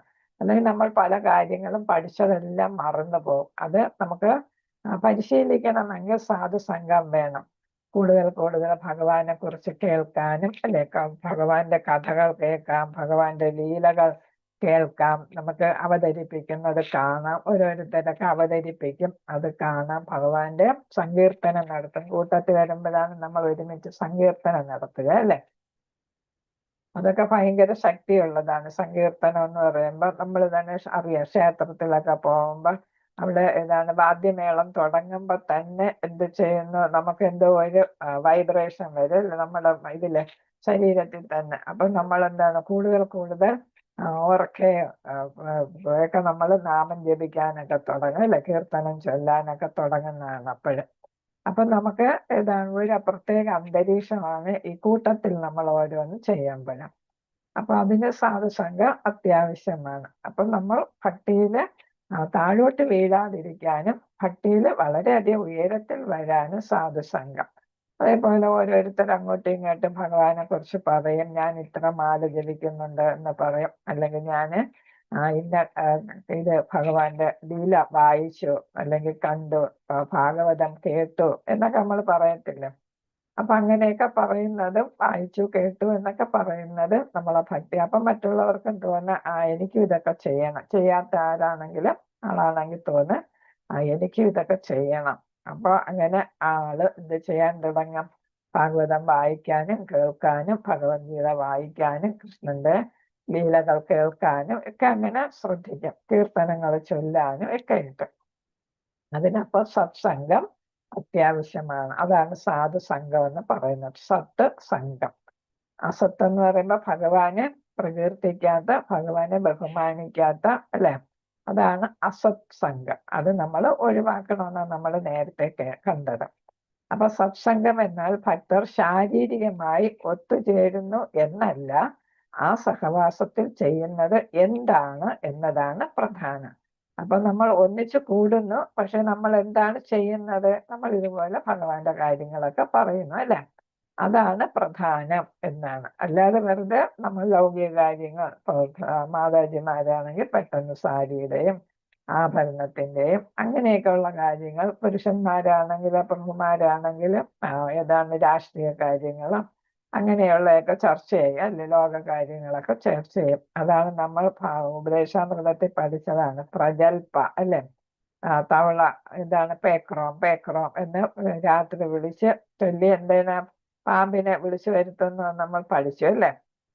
അപ്പൊ അത് പാടില്ല, പ്രജൽപ പാടില്ല എന്ന് വെച്ചാൽ ലൗകികമായിട്ടുള്ള സംസാരം, ആവശ്യമില്ലാത്ത സംസാരത്തിനെയാണ് പ്രജൽപ എന്ന് പറയുന്നത്. അതുകൊണ്ട് ഒരു നേട്ടവും ഇല്ല, നമ്മുടെ സമയം എന്തും പോകും, എനർജി നഷ്ടപ്പെടും എന്നല്ലാതെ നമുക്ക് അതുകൊണ്ട് ഒരു നേട്ടവും വരുന്നില്ല. അപ്പൊ നമുക്ക് ആത്മീയമായിട്ട് ഉയരാനായിട്ട് സഹായിക്കാത്ത സംസാരങ്ങൾ നമ്മൾ ഒഴിവാക്കണം. പകരം എന്താണ്, സങ്കീർത്തനം, കൃഷ്ണകഥ, സേവ എന്നിവ ചെയ്യണം. അതാണ് സത്സംഗത്തിന്റെ അടിസ്ഥാനം.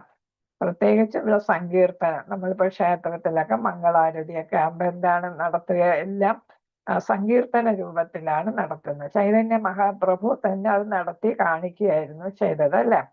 അപ്പൊ അവിടുത്തെ ഭരണാധികാരി മുസ്ലിം ഭരണാധികാരിയായിരുന്നു അല്ലെ. അപ്പൊ അദ്ദേഹം എന്ത് ചെയ്തു, സങ്കീർത്തനത്തെ എതിർത്തപ്പോ ആയിരക്കണക്കിന് ശിഷ്യന്മാരുമൊത്ത് അദ്ദേഹം ഈ നവാബിന്റെ വീടിന് മുന്നിലൂടെ, വാസസ്ഥലത്തിന് മുന്നിലൂടെ സങ്കീർത്തനം നടത്തി പോയി. അവസാനം നവാബ് എന്ത് ചെയ്തു, സങ്കീർത്തനത്തിന് ആരും തടയരുതെന്നുള്ള ഓർഡർ പുറപ്പെടുവിക്കുകയായിരുന്നു ചെയ്തത്. അദ്ദേഹത്തിന് അത്രയ്ക്ക് ഇഷ്ടപ്പെട്ടു, സങ്കീർത്തനത്തിന്റെ മാഹാത്മ്യം അദ്ദേഹത്തിന് മനസ്സിലായി, അല്ലാതെ വെറുതെ ഇട്ടതല്ല, മാഹാത്മ്യം മനസ്സിലാക്കി അദ്ദേഹം അങ്ങനെ ഒരു ഓർഡർ പുറപ്പെടുവിക്കുകയായിരുന്നു ചെയ്തതെന്നാണ്. അപ്പൊ അത്രയ്ക്ക് പ്രാധാന്യമാണ് സങ്കീർത്തനത്തിന്. അതേപോലെ നമുക്കറിയാം, നമ്മൾ കൂട്ടത്തിൽ ചേർന്ന് ചെല്ലുമ്പോഴാണ് നമുക്ക് എന്താണ് കുറച്ചും കൂടെ ശക്തിയും ഒരു ഉത്തേജനമൊക്കെ ഉണ്ടാകുന്നത് അല്ലെ. അങ്ങനെ ചൊല്ലാനായിട്ട് നമുക്ക് സാധിക്കും. അതിനൊക്കെ സങ്കീർത്തനവും കൃഷ്ണകഥ കേൾവിയും സേവയും അത്യാവശ്യമാണ്. സത്സംഗത്തിലാണ് അത് കൂടുതൽ സാഹചര്യം അതിന് കിട്ടുക. പിന്നെ ഏതാണ്, വിനയപൂർവ്വം കേൾക്കാൻ സത്സംഗത്തിൽ സ്വയം വിനയപൂരിതമാകണം. വെറുതെ സംസാരിക്കാൻ ഉത്സാഹം കാണിക്കരുത്. അപ്പൊ നമ്മൾ ഭക്തന്മാരാണ് എല്ലാവരും അല്ലെ. അപ്പം വേറൊരു ഭക്തൻ സംസാരിക്കുകയാണെങ്കിൽ അവര് ശല്യം ചെയ്ത് നമ്മുടെ കാര്യം പറയാൻ പോകരുത്. എല്ലാവർക്കും അവസരം കിട്ടും. അപ്പൊ നമുക്ക് ക്ഷമിക്കാനുള്ള ഒരു കഴിവ് വേണം അല്ലെ. അപ്പൊ ക്ഷമ ആണ് ഏറ്റവും പ്രധാനപ്പെട്ടത്. എന്തിനും ക്ഷമ അത്യാവശ്യമാണ് അല്ലെ. അപ്പോൾ ക്ഷമിക്കുമ്പോഴാണ് നമുക്ക് മറ്റുള്ളവരെ അവരുടെ സംസാരം അത് കേൾക്കാൻ, കേൾവി ഒരു പ്രധാനമാണ് അല്ലെ. അപ്പൊ കേട്ട് നമുക്ക് പ്രശ്നങ്ങൾ വരുമ്പോഴും നമ്മൾ കേട്ട് പരിഹാരം ചെയ്യുകയാണ് ചെയ്യുന്നത് അല്ലേ. അപ്പൊ ഇവിടെ എല്ലാവർക്കും അവസരം കൊടുക്കുന്ന തരത്തിൽ നമ്മൾ വിനയപൂർവ്വമേ സംസാരിക്കാവൂ എന്നാണ്. അത് മറ്റുള്ളവരെ ബഹുമാനിക്കുന്നതും കൂടെയാണ്. ഇടയ്ക്ക് കയറി സംസാരിക്കുന്നത് അവരെ എന്ത് ചെയ്യുന്നതാണ്, അവരെ ആദരിക്കുന്ന അനാദരവാണ് ആ കാണിക്കുന്നത്. അപ്പോൾ അത് നമ്മുടെ പ്രായോഗിക ജീവിതത്തിൽ അത് നമ്മൾ പാലിക്കണം. ഭക്തസംഘത്തിൽ മാത്രമല്ല, നമ്മൾ വീട്ടിൽ സംസാരിക്കുമ്പോഴും ഇടയ്ക്ക് കയറി സംസാരിക്കാൻ പോകരുത്. ഒരാൾ സംസാരിച്ചുകൊണ്ടിരിക്കുമ്പോൾ നമ്മൾ എന്ത് ചെയ്യണം, ക്ഷമയോടെ കേട്ടിരിക്കുക, അത് കഴിഞ്ഞിട്ട് നമ്മൾ സംസാരിക്കണം എന്നാണ് ഇവിടെ ഉദ്ദേശിക്കുന്നത്. ഇവിടെ അതും നമ്മൾ നമ്മുടെ ജീവിതത്തിന്റെ ഭാഗമാക്കേണ്ട ഒരു കാര്യമാണ്.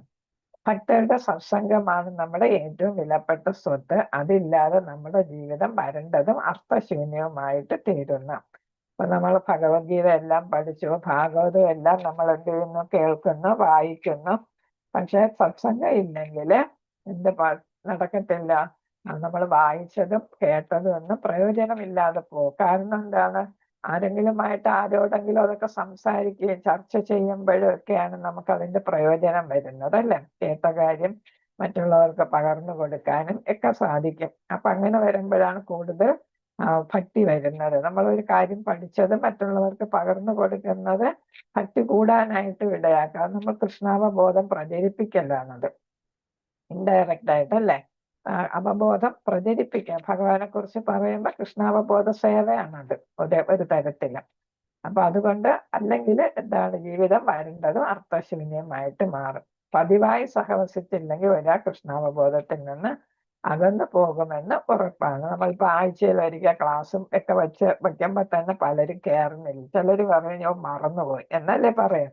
അപ്പൊ ഇന്നിപ്പോ ചൊവ്വാഴ്ച എല്ലാ ചൊവ്വാഴ്ചയും ക്ലാസ് ഉണ്ടെന്നുള്ളത് അറിയാം. മാതാജി പല പ്രാവശ്യം മെസ്സേജ് ഇടുന്നു, എന്നാൽ പോലും പലരും കയറുന്നില്ല. കാരണം എന്താണ്, പലരും പറയുന്ന എക്സ്ക്യൂസ് എന്താണ്, മറന്നുപോയി. അപ്പൊ മറന്നു പോകുന്നത് നമ്മുടെ ഉത്സാഹക്കുറവുകൊണ്ടാണ് മറക്കുന്നത്. അല്ലെങ്കിൽ നമ്മൾ ഓർത്ത് വെച്ച് നമ്മൾ ഭൗതികമായിട്ടുള്ള പല കാര്യങ്ങളും നമ്മൾ ഓർത്ത് വെച്ച് ചെയ്യും അല്ലേ. ഇപ്പൊ ഇലക്ട്രിസിറ്റി ചാർജ് അടയ്ക്കണം, അത് മാസത്തിലോ 2 മാസത്തിലോ ഒരിക്കലായിരിക്കും. നമ്മൾ മറക്കാറില്ല. കാരണം എന്താ, കറണ്ട് കട്ട് ചെയ്യും അല്ലേ, കണക്ഷൻ കട്ട് ചെയ്യും. അതുകൊണ്ട് നമ്മൾ അതൊക്കെ ഓർത്ത് വെച്ച് ചെയ്യും. അപ്പൊ ആവശ്യമായിട്ടുള്ള കാര്യങ്ങൾ നമ്മൾ ഓർത്ത് വെച്ച് ചെയ്യും, മറ്റത് മറന്നുപോകും. അപ്പൊ ഇവിടെ എന്താണ്, കൃഷ്ണാവബോധവും എന്താണ്, നമ്മളെ കൂടുതൽ ഇതിലോട്ട് ആകർഷിക്കാനും നമ്മളെ പിടിച്ചു നിർത്താനും കൂടുതൽ സേവകൾ ചെയ്യാനും ഭഗവാന്റെ നാമങ്ങൾ ചൊല്ലാനും ഒക്കെ നമുക്ക് ഈ സത്സംഗം സഹായിക്കും. അപ്പൊ അതില്ലെങ്കിൽ നമ്മൾ ചിലപ്പോ അകന്നു പോകും എന്നാണ് പറയുന്നത്. കൃഷ്ണാവബോധത്തിൽ നിന്ന് ഭഗവാനെ കൂടുതൽ ഭഗവാനുമായിട്ട് അടുക്കാൻ നമുക്ക് സാധിക്കാതെ പോകും. സത്സംഗം നേരിട്ടാകാം അല്ലെ, നമ്മൾ നേരിട്ട് ചെയ്യുകയാണെങ്കിൽ അത് ബാബു എന്ന് പറയും. എന്ന് വെച്ചാൽ ഫിസിക്കലായിട്ട് ശാരീരികമായിട്ട് നമ്മുടെ അതാണ് അവിടെ നമ്മുടെ പ്രസൻസ് ഉണ്ട് അല്ലെ, നമ്മൾ അവിടെ ഉണ്ട്, വ്യക്തിയായിട്ട് തന്നെ അവിടെ ഉണ്ട്. അതായത് ഗുരുവിന്റെയും വൈഷ്ണവന്റെയും ശാരീരിക സാന്നിധ്യം. അല്ലെങ്കിൽ വാക്കുകളുടെ ആകാം. നമ്മളിപ്പോ ക്ഷേത്രത്തിൽ പോകുമ്പോൾ എന്താണ് വരുന്നത്, അത് ബാബു ആണ്. നമ്മൾ അവിടെ സേവ എന്തെങ്കിലും ചെയ്യുന്നെങ്കിൽ നമ്മൾ നമ്മുടെ ശരീരം കൊണ്ട് അവിടെ സേവ ചെയ്യണം. അതാണ് നമ്മുടെ ഫിസിക്കൽ പ്രസൻസ് അവിടെ ഉണ്ട്. അല്ലെങ്കിൽ എന്താണ്, വാക്കിലൂടെ, അതിനെയാണ് വാണി സേവ എന്ന് പറയുന്നത്. ഇപ്പൊ നമ്മൾ എന്തെങ്കിലും പഠിച്ച കാര്യങ്ങൾ, ഭഗവാനെ കുറിച്ചുള്ള കാര്യങ്ങൾ പകർന്നു കൊടുക്കുന്ന അത് ചെയ്യുന്നത് നമ്മൾ വാണി സേവയാണ്. അപ്പൊ രണ്ടും വേണം. നമുക്കിപ്പോ അതാണ് നമ്മളിപ്പോ ശ്രീല പ്രഭുപാദർക്ക് നമ്മൾ ബാബുസേവ ചെയ്യാൻ പറ്റത്തില്ല. അദ്ദേഹം ഭൗതിക ശരീരം ഉപേക്ഷിച്ചു അല്ലെ. പക്ഷെ അദ്ദേഹത്തിന്റെ തത്വങ്ങൾ നമുക്ക് പ്രചരിപ്പിക്കാം. അതുവരെ എന്താണ്, നമ്മൾ വാണിസേവയാണ് ചെയ്യുന്നത്. അപ്പൊ വാണിസേവ ബാബുസേവ രണ്ടും നല്ലതാണ്. ഗുരുവിന്റെയും വൈഷ്ണവരുടെയും പ്രബോധനം രണ്ടും പ്രധാനമാണ്. അപ്പൊ നേരിട്ട് ഇപ്പൊ പ്രഭാഷണം കേൾക്കുന്നതും നമ്മൾ ഇതാണ് ഇതില് ഓൺലൈനായിട്ട് കേൾക്കുന്നതും രണ്ടും പ്രധാനപ്പെട്ടതാണ് എന്നുള്ളതാണ് ഇവിടെ പറയുന്നത്. നേരിട്ടും ആകാം, അല്ലാതെ ആകാം, ഇൻഡയറക്റ്റ് ആയിട്ടും ആകാം. വാണിസേവയും ബാബുസേവയും അത് രണ്ടും നമുക്ക് ചെയ്യാവുന്നതാണ്. ക്ഷേത്രത്തിലൊക്കെ ഇടയ്ക്ക് പോയാൽ നമുക്ക് അവിടെ ആചാര്യന്മാരെയൊക്കെ സേവ ചെയ്യാം. പിന്നെ അതുപോലെ ഭഗവാൻ ഒരുപാട് സേവ ചെയ്യാനായിട്ടുള്ള സാഹചര്യമുണ്ട് അല്ലേ. അപ്പൊ ഇനിയിപ്പോ ഗുരുവായൂരും പിന്നെ മംഗലാപുരം ഇസ്കോണിലൊക്കെ എല്ലാവരും പോകുന്നുണ്ട് അല്ലേ. ഓഗസ്റ്റ് മാസത്തിലും ജനുവരി മാസത്തിലും ഇന്ന് മീറ്റിങ്ങിൽ പറഞ്ഞല്ലോ. അപ്പൊ അതില് കഴിയുന്നത്ര എല്ലാവരും പങ്കെടുക്കാനായിട്ട് നോക്കണം. നമുക്ക് നേരിട്ട് സേവ ചെയ്യാൻ കിട്ടുന്ന അവസരമാണ്. അപ്പൊ അതെല്ലാവരും ഉപയോഗപ്പെടുത്തുക. അതായത് ശ്രദ്ധാപൂർവം കേട്ട കാര്യങ്ങൾ ജീവിതത്തിൽ പ്രാവർത്തികമാക്കാൻ ആത്മാർത്ഥമായി ശ്രമിക്കുമ്പോൾ സത്സംഗം അർത്ഥവത്താകാം. നമ്മൾ ഒരുപാട് കാര്യങ്ങൾ അല്ലെ, എങ്ങനെ സേവ ചെയ്യണം, നാമം ജപിക്കുന്നത് എങ്ങനെ, എപ്പോൾ ജപിക്കണം, എത്ര ജപിക്കണം എന്നൊക്കെ നമ്മൾ കേൾക്കുന്നുണ്ട് അല്ലേ. പിന്നെ പൂജ നടത്തുന്നത് എങ്ങനെയാണ്, അങ്ങനെ ഒരുപാട് കാര്യങ്ങൾ, ആചാര്യന്മാരെ സേവിക്കുന്നത് എങ്ങനെയാണ്, പിന്നെ ഭക്തരുമായിട്ട് എങ്ങനെ നമ്മൾ പെരുമാറണം എന്നൊക്കെ നമ്മൾ ഇപ്പൊ അടുപ്പിച്ചുള്ള ക്ലാസ്സുകളിൽ തന്നെ കേട്ടതാണ്. അപ്പൊ അത് വെറും തിയറി ആയിട്ട് നിൽക്കരുത്. പിന്നെ എന്താണ്, അതൊക്കെ നമ്മൾ ജീവിതത്തിന്റെ ഭാഗമാക്കി പ്രവൃത്തി പദത്തിൽ കൊണ്ടുവരണം. എങ്കിലേ അതുകൊണ്ട് ഗുണമുള്ളൂ. അല്ലാതെ കേട്ട് ഒരു ചെവി കൂടെ കേട്ട് മറ്റു ചെവി കൂടെ കളയുന്നതല്ല വേണ്ടത്. നമ്മുടെ നമ്മളെല്ലാം പ്രവൃത്തി പദത്തിൽ കൊണ്ടുവരണം. അതനുസരിച്ച് നമ്മൾ പെരുമാറണം, ജീവിക്കണം എന്നാണ് പറയുന്നത്. ഇത് അടുത്ത് 4 അതിലധികമോ, ഒരിതും കൂടെ വായിച്ച് നടത്താം. 4 അതിലധികമോ മാലകൾ എന്ന് വെച്ചാൽ മാലകൾ ജപിക്കുന്ന ഭക്തർ സുഹൃത്തും വഴികാട്ടിയും ആകാൻ കഴിയുന്ന ഒരു ഉപദേഷ്ടാവിനെ സ്വീകരിക്കണം. അപ്പം 4 മാല, ഇപ്പൊ ഒരു മാലയെങ്കിലും ജപിക്കണം അല്ലേ. നമ്മൾ ഇതിലോട്ട് കയറുമ്പോ തന്നെ 18 ദിവസത്തെ ക്ലാസ് അത് അറ്റൻഡ് ചെയ്യുമ്പോ തന്നെ ഒരു മാല ജപിക്കണം. ക്രമേണ മാലയുടെ നമ്പർ കൂട്ടി നമ്മളിപ്പോ ലെവൽ 2, ലെവൽ 3, ലെവൽ 2 ആകുമ്പോ 4 മാല ജപിക്കാം. ലെവൽ 3 തുടക്കത്തിൽ 4 മാല, കഴിയുമ്പോൾ നമ്മൾ 16 മാലയിലോട്ടൊക്കെ എത്തണം എന്നാണ്. എങ്കില് ഭക്തിശാസ്ത്രയ്ക്കൊക്കെ നമുക്ക് ജോയിൻ ചെയ്യാനും പറ്റും. അപ്പൊ നമ്മൾ എന്ത് ചെയ്യണം, ഒരു ആചാര്യനെ നമ്മൾ കണ്ടുപിടിക്കണം. അതാണ് ഉപദേഷ്ടാവ് എന്ന് പറയുമ്പോൾ ആചാര്യൻ, ഗുരു അല്ലെ. നമ്മൾ ഒരു ഗുരുവിന്റെ കീഴിലായിരിക്കണം ഇതൊക്കെ ചെയ്യാനായിട്ട്. 4 മാല ജപിക്കുമ്പോൾ നമ്മൾ ഭക്തിയിൽ ഇച്ചിരി ഉയർന്നു അല്ലെ. അപ്പൊ ഭക്തിയിൽ ഉയരുമ്പോൾ നമുക്ക് അതിന്റെ ഒരു രുചിയൊക്കെ വരണം, നിഷ്ഠയോടെ കാര്യങ്ങൾ ചെയ്യണം. അങ്ങനെയൊക്കെ വരുമ്പോൾ നമ്മളൊരു ആചാര്യനെ സ്വീകരിക്കണം. ഗുരുവിനെ സ്വീകരിച്ച് ഗുരുവിന്റെ നിർദ്ദേശങ്ങൾ അനുസരിച്ച് നമുക്ക് ചെയ്യാം, ഭക്തി ചെയ്യാം. ഇതിൽ കൂടുതൽ വിവരങ്ങൾക്ക് www.krishnatemple.com സന്ദർശിക്കാം. അവിടെ മെമ്പർഷിപ്പ് സിസ്റ്റത്തെ കുറിച്ചുള്ള വിശദാംശങ്ങൾ വകുപ്പുകളുടെ വിഭാഗത്തിൽ കാണാം എന്നാണ്. ഇപ്പൊ ഇസ്കോണിൽ നമുക്ക് ലൈഫ് മെമ്പർ ആകാം. അപ്പൊ ഇപ്പൊ ലൈഫ് മെമ്പർ ആകുന്നതിന് 36,500 രൂപയാണ് ആയിരുന്നത്. ഇപ്പൊ കൂടിയോന്ന് അറിഞ്ഞൂടാ ലൈഫ് മെമ്പർഷിപ്പിന്. അപ്പൊ അത് ഒരുപാട് ഗുണങ്ങൾ നമുക്ക് അതിലുണ്ട്. നമുക്ക് ഭാഗവതം 10,500 രൂപയാണ് ഭാഗവതം. 10,500ഉം 11,000 ഒക്കെ ഉണ്ട്. പിന്നെ പോസ്റ്റൽ ചാർജും കൂടെ ആകുമ്പോൾ കൂടുതലാവും. അത് നമുക്ക് ഫ്രീ ആയിട്ട് തരും. പിന്നെ പ്രഭുപാദരുടെ കുറെ ബുക്കുകൾ, വേറെ ബുക്കുകളൊക്കെ നമുക്ക് ഫ്രീ ആയിട്ട് തരും. പിന്നെ നമുക്ക് ഏത് ഇസ്കോൺ ക്ഷേത്രത്തിൽ, എവിടെയുള്ള ക്ഷേത്രത്തിൽ പോയാലും 3 ദിവസം അവിടെ ക്ഷേത്രത്തില് താമസ സൗകര്യം നമുക്ക് ഒരുക്കി തരും ഫ്രീ ആയിട്ട്. അങ്ങനെ ഒരുപാട് നേട്ടങ്ങൾ നമ്മൾ മെമ്പർഷിപ്പ് എടുത്താലുണ്ട്. ലൈഫ് മെമ്പർഷിപ്പാണ്. നമുക്ക് മാത്രമല്ല, നമ്മുടെ കുടുംബത്തിനും. നമ്മളെ കൂടെ ആരൊക്കെ എത്ര പേരുണ്ടോ അവർക്കെല്ലാം അവിടെ അക്കോമഡേഷൻ കിട്ടാം. 3 ദിവസം ഭഗവാന് മംഗളാരതി ഒക്കെ തൊഴുത് രാത്രി വരെയുള്ള പൂജകൾ ചെയ്യാനും, പിന്നെ അവിടെ നമുക്ക് പ്രസാദം കിട്ടും. നമുക്ക് സേവകളൊക്കെ ചെയ്യാനായിട്ട് സാധിക്കും. ഭഗവാൻ സേവകൾ ചെയ്യാനായിട്ട്, പൂകെട്ടുക, അങ്ങനെയൊക്കെ ഉള്ള ഒരുപാട് കാര്യങ്ങൾ നമുക്ക് ചെയ്തു കൊടുക്കാം. അപ്പൊ നേരിട്ട് ചെയ്യാനായിട്ട് പറ്റും. അപ്പൊ ഇത് ഒരു ലൈഫ് മെമ്പർഷിപ്പാണ്. ഒരു വർഷത്തിൽ നമുക്ക് 3 ദിവസം ക്ഷേത്രത്തിൽ പോയി താമസിക്കാം. ക്ഷേത്രത്തിൽ തന്നെ താമസിക്കാനായിട്ട് സാധിക്കും. നമ്മളൊന്നും അറിയണ്ട. ഇന്ന് നമുക്കിങ്ങനെ ഒരുപാട് ബുക്കുകളും ഒക്കെ തരും. അതൊക്കെ നല്ല വിലയുള്ളതാണ്. 36,500 വാങ്ങിയാലും നമുക്കത് 11,000 രൂപയുടെ അതൊക്കെ പോസ്റ്റൽ ചാർജ് ഒന്നും നമ്മൾ കൊടുക്കേണ്ട കാര്യമില്ല. ഭഗവാന്റെ ഗ്രൂപ്പിൽ നമ്മൾ അംഗമാകുകയാണ് ചെയ്യുന്നത്. അപ്പൊ നമുക്കത് ഭക്തി കൂടുതൽ വർദ്ധിക്കാനായിട്ട് ഇടയാകും. അങ്ങനെ നമ്മൾ മെമ്പർഷിപ്പ് എടുക്കുകയാണെങ്കിൽ നമ്മൾ ഭഗവാനുമായിട്ട് അടുത്ത് ഇടപഴകുന്ന തരത്തിലുള്ള ഒരു രീതിയായിട്ട് നമുക്ക് വരും. ഇടയ്ക്കിടയ്ക്ക് ക്ഷേത്രത്തിൽ പോകാനും ഒക്കെ നമുക്ക് തോന്നും. അപ്പൊ അങ്ങനെ നമുക്ക് ചെയ്യാനായിട്ട് സാധിക്കും. ഹരേ കൃഷ്ണ. വാഞ്ചകൽപതരൂപശ്ച कृपा सिन्धुभ्येव च पतितान पावनेभ्यो वैष्णवेभ्यो नमो नमः। आनंद गौरी वैष्णव भक्त वृंद की